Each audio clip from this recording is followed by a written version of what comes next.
I found this little amusing question. I found a question on the interwebs that I really think bears answering. So here you go. Check this out. From Book Chats with Shelley, who I came across. I'm not sure how I found her, but she's got a very important question about the book community on the internet that I think bears answering. It's a rather profound question, but with a rather simple answer. Okay, so let me just ask the question we're all thinking. Why is the book community so allergic to peace? Ah!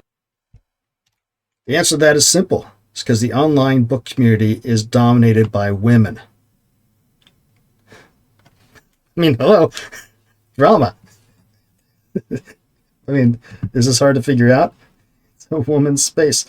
Female space predominantly. All the book talkers and booktubers and book talk and all that stuff.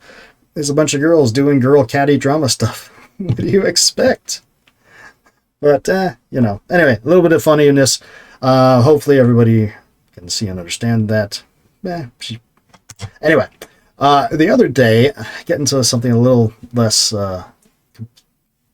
funny. The other day I sort of critiqued a thing that this guy, Bald Book Geek, put out, talking about why he didn't kickstart his books.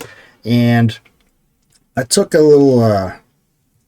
I disagreed with him, but I found another one of his that I actually didn't disagree with, and since I critiqued him earlier, I figured, why don't I actually, hook him up with an agreement on this one. So check this out. The book is fine, you're the problem. It's authors. Yeah, authors. Here we go. Hi, so let me start by clarifying this right up front. I buy a lot of books, like a lot. I support indie authors. I shout out debuts on varying platforms. I've bought beautiful self-pub hardcovers that cost more than my weekly shop, and hyped up authors that the mainstream will probably never touch. This video isn't about them. This is about the ones I won't support. And not because your book has typos or the cover made in Canva, no. I'm talking about the authors who make their entire whole thing feel like a hostage situation. The ones where I can't even look at your profiles without wondering how long before the next meltdown. So that gets along to Shelley's question. You see I linked it in there? Yeah, the drama. And a lot of people talked about, there's the old saying, you should never meet your heroes. And a lot of people talk about how much better Hollywood was before we actually could see what movie stars and stuff were thinking. Same thing probably with authors, right? You like their books, but maybe you don't want to get to know them. This guy's, he's I don't even know Bald Book Geek's name, but he's talking about that, and I'm agreeing with. Anyways, let's hear what he's got to say. If you're sitting there thinking, oh no, this is about me, let me help you out. Yes, it is. It's not about me, no. I'm not dramatic. I agree with him. Let's go. Hi. Okay, number one, your social media is just a political rage bait 24/7 manifesto. I don't care what side you're on, I really don't, but if your timeline is nothing but hot takes, this you posts, and quote tweet pile-ons, I'm not sticking around long enough to find your book link. Yeah, with good reason, right?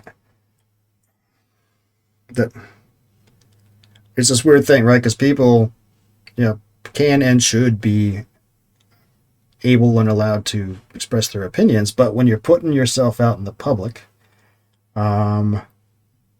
there's the marketing aspect of it to think about too, right? Now I've fallen on my sword on this one as much as the next guy.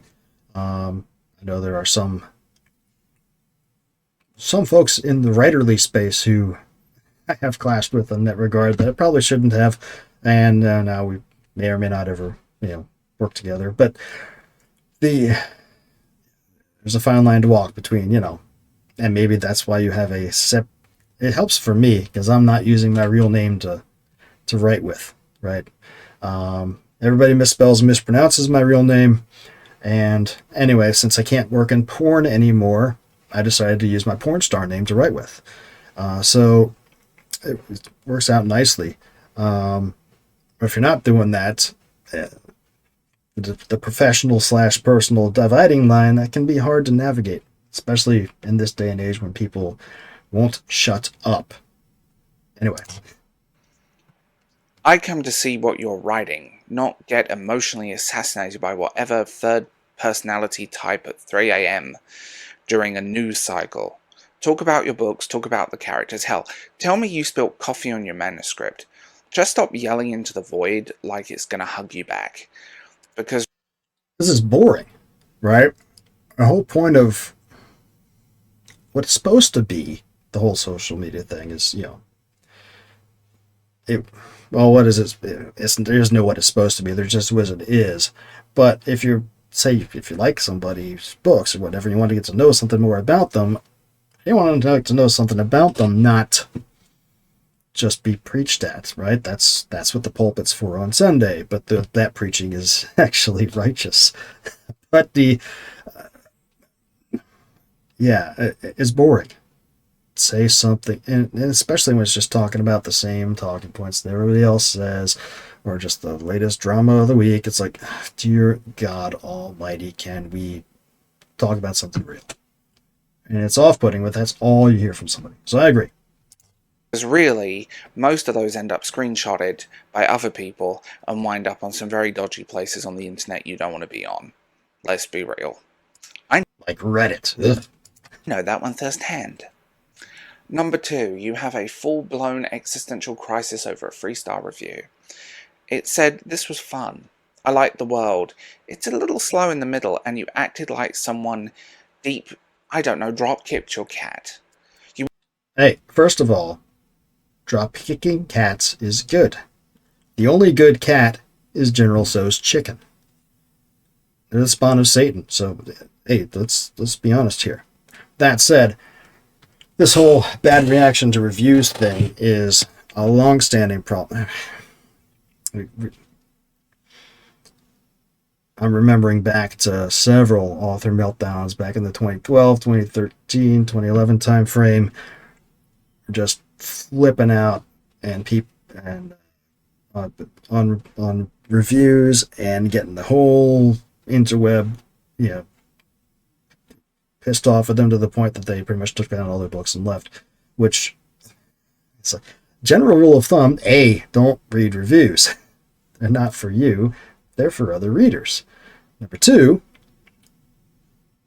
don't respond if you do read them, because you're always going to be bad reviews. I pulled up some of my books here just to show, right? So this is Passing in the Night. It's a novelette. It leads into my Pericles conspiracy novel. It's about first contact. See, 170 reviews. Woohoo! All right. Hey, lots of people have read it. Yay. Hey, look at this. There's a couple of 1 stars. There's a bunch of 5 and 4 stars. Do I go and focus on these 1 stars? No, because it's an honest review, I would think. I mean, let's see what some of these 1 stars say. Hey, look at this. Can't believe Amazon allows it to be given away. Was it given away? I don't know. It's not anymore. Multiple fonts for pages at a time. Huh. Okay. Well, at some point, review was from 2017. That was before I started using Vellum. I was outputting directly from Scrivener to an EPUB file. And sometimes it got a little dodgy. So I'm sorry. And then this guy just didn't like it. Okay. It was very short. Yeah, I know. I told you. Point is, it doesn't matter, right? Cool. Hey, here we go. This is the follow-up. Past Pericles Conspiracy, the novel that goes to it. Again, fewer people have read it. 53 reviews. Hey, look, there's some 1 stars. Oh my God. Am I going to die? No. Here's Glimmer Vale, the first book in my Glimmer Vale Chronicles series, which you guys all should read and enjoy and love because it's great series. Seven books in it. Going to be working on number 8 here later on this summer. 167 reviews. Oh my gosh, look, there's a 1 star, a couple 1 stars, and 2 stars and 3 stars. Oh my God, maybe somebody didn't like this book I wrote. Oh my God. Hey, a whole lot of other people did. Do I care? If the first thing that came in was that 1 star, would I care? No, because I know more people are going to read it. And frankly, if you look at a book that only has, 5 stars, unless it's like 2 ratings, like Warfare's only got 2 reviews so far, and they're both 5 stars. So that's to be, expected. But if you have this many and you don't have any low reviews, something dodgy's going on, right? So bad ratings are to be expected, and as the writer, they're not from me. They're for somebody else. I did respond to one review on this particular book because that review pointed out that I had unknowingly used the name of a celebrity for the name of one of the side characters in the book. And I didn't even realize it when I did it. And I was like, oh, that's probably a bad thing. So I responded to that one review. And I went, and since it was an ebook and it was early on in the book's life, I went and I changed the name of that character slightly to make it slightly different. So it's not the celebrity's name. I didn't even realize I had done it, but I changed it, fixed it, and pushed on. But that's the only review I've ever responded to. Writers should never respond to reviews. Shouldn't even read your reviews. Because it's dumb. But flipping out, what this guy's talking about, throwing a temper tantrum over it, is the worst thing you can do. Is you look like a... Go back and watch Eric July's response to Dick Masterson's critique of his first Isom comic, both on the Flashcast and on Eric July's channel. That sort of childish, thin-skinned rant, dude ranted for like 2 hours about it. It's the last thing. You look like a fool when you do that. You look like a unprofessional, immature jerk, and it's just not... No, you should never do that. So yeah, agree completely. The authors freaking out about reviews, bad. You went on TikTok, Twitter, sobbed, changed your name to something dramatic with a wilted rose emoji, and posted a 16-slide Instagram story about how this community is so toxic. It was 3 stars. It was positive. If your entire self-worth is hinged on Goodreads average, you're not ready for publishing, you're ready for a nap, therapy, or both. Because I know I am. Agreed. I gotta tell you, this guy's got a great beard, though. Look at it. Oh, man, it's glorious. Anyway. Number 3. You subtweet like it's a career path. Someone offers a little feedback, and you don't respond. Instead, you post, people really hate to see neurodivergent success. Then you wait. You wait for your mutuals to write, OMG, who do I need to fight? And suddenly it's a pity party in your quote tweets. Yeah, the sympathy forming, trying to play the victim is pathetic. And it's off-putting and to everyone except for your fellow victim fetishists. And nobody wants to see that. Agreed. I've been on Discords, I've seen the screenshots. This is not a power move you think. It's giving mean girls with dopamine and a diploma in manipulation. Number... Oh, that goes back to what Shelley was talking about the book community. Anyway. 4. You talk about yourself in the third person, and I genuinely find it creepy. I don't know what you're talking about, but I'll tell you what, Michael Kingswood might be in agreement here. I'm not sure. He certainly does like what you're saying here, Bald Book Geek, but he is unsure exactly what you're talking about. Perhaps you could enlighten him a little more. Author Jane Doe is thrilled to announce her gothic fantasy debut. You're Jane. Okay, but that's marketing speak, dude. I mean, it will come off better if it's from you, if it's putting it out under you as your publisher imprint.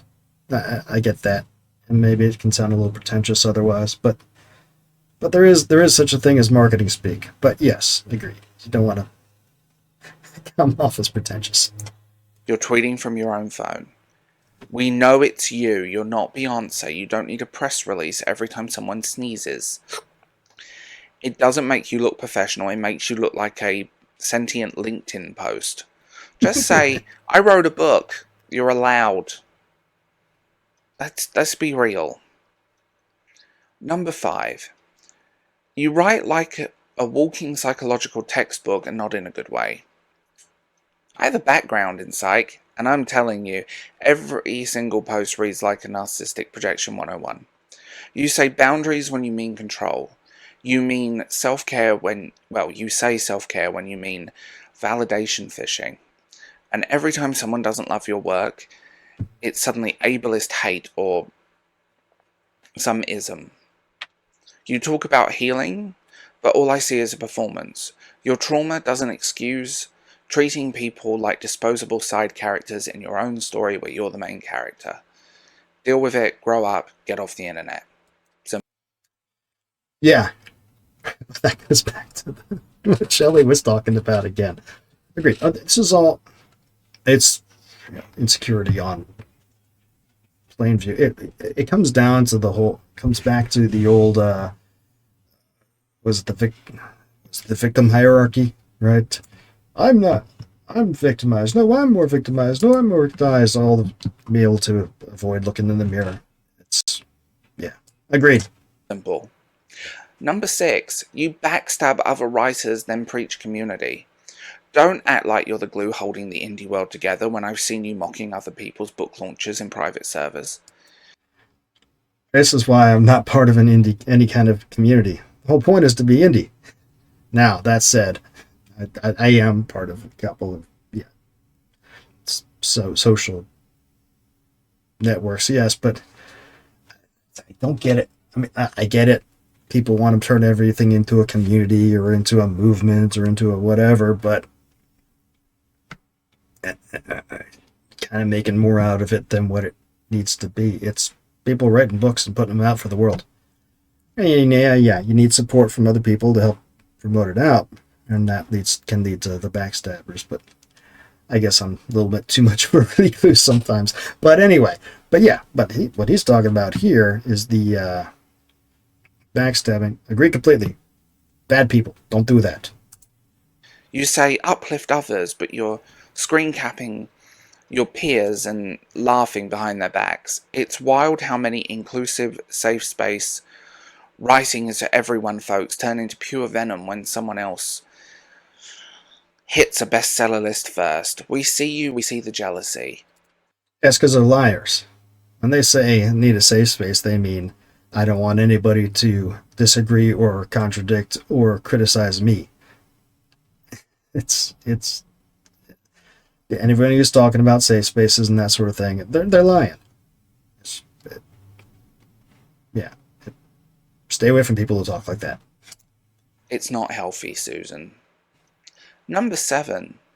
You didn't write a novel, you wrote a therapy session. There's no... This happens all the time, I think. To just look at what people how people describe their stuff. But there's a place for that, but you got to make it interesting to somebody besides you, which means you need to have characters who are actually real people and a story plot and something happening that is interesting and doing something more than just navel gazing. Like, the 5-act structure. It's not exactly a new invention. Sorry. Nothing wrong with writing from your own life. But if the villain is clearly your ex, the love interest is clearly the dream version of yourself, and the plot is basically revenge fantasy featuring wine and snarky one-liners, that's not fiction. Hang on a second here, bucko. You're trying to tell me that this junior officer isn't me? No, he's not. He's not me. Based on experiences that I had in the Navy when I was qualifying as a junior officer, but yeah, so making it into a joke, but yeah. People like to joke about Larry Correa and the Monster Hunter, about how the main character there is Larry because he's a big, huge accountant with who's a gun fetishist, and it's a little power fantasy for him. But there might be some truth to that, but not really. But there are other things where other books where you can clearly see exactly what's going on there. On the bright side, those types of just self-insert things, sometimes they do well, but sometimes they don't. That's a catharsis journal with chapter breaks. If you're not ready to make a space between you and your story, don't sell it like it's a novel. And be honest about what it's about, rather than saying it all ended up in your head. Let's be real. Be honest. What? Didn't you listen to Shelley about the book community? Come on, man. Final thoughts. Your book might be great. You might actually be a talented writer. But I'll never know because you made it impossible to care. You turned authorship into a performance art contest, community into clicks, and marketing into emotional hostage situation. I support indie authors. I am your target audience. But if being in your orbit feels like surviving a one-woman Shakespearean therapy session with hashtags, I'm not buying. And if that made you mad, you're probably screen capping everything and, going down the route. Oh wow, you must be nice to punch down from privilege. Go ahead, but don't forget to tag me. I could use the engagement. I need to pay my bills. Well, good day to you, sir. I can't believe he would call me out like that. Oh my god. No, but anyway, yeah, because he goes on for a little bit further, but I figured I would, address that commentary from him because I disagreed so much with his previous one, and I am in agreement with him on this one. So I just felt like doing that. I am going to leave you with this reminder. This will be launching soon in the next few weeks here on Kickstarter. You can look up Rig for Space on there, or just go to michaelkingswood.com/rigkick, and that'll take you to this thing. You can click here to notify, and you will get an email when when the thing launches, so you can come back it quickly. There'll be Rig for Space on here, Warfare Qualified, and a few other fun things you can get if you haven't done Warfare Qualified yet. Remember, check out Warfare Qualified. It is over here on Amazon and over here on my site and everywhere else that great books are sold. If you haven't read it yet, you should. You'll love it. And check this out. This tells you about it.